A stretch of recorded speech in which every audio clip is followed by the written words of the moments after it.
নিজ হাতে উপার্জিত খাবারের চেয়ে, অর্থের চেয়ে শ্রেষ্ঠ খাবার পৃথিবীর কোন মানুষ কোনদিন ভক্ষণ করে নাই। চিল্লায় কোন সুবহানাল্লাহ।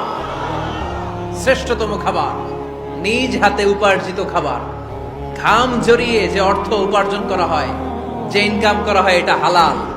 আর হালাল খেয়ে দোয়া করলে কবুল করে কে? এজন্য খেটে খাওয়া মানুষ, শ্রমজীবী মানুষ আর মেহনতি মানুষদেরকে বিশ্বনবী খুব ভালোবাসতেন। তারা বিশ্বনবীর বন্ধু, আর বিশ্বনবী ছিল তাদের বন্ধু। সুবহানাল্লাহ পড়েন। এত ভালোবাসতেন বিশ্বনবী খেটে খাওয়ার মেহনতি মানুষদেরকে। সব সময় বিষ্ণু ইসলাম তাদের জন্য দোয়া করতেন।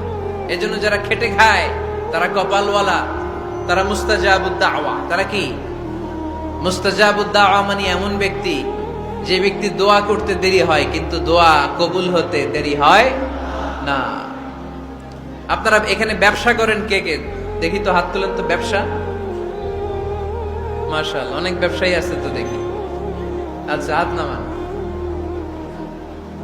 চাকরি করেন কে কে? চাকরি,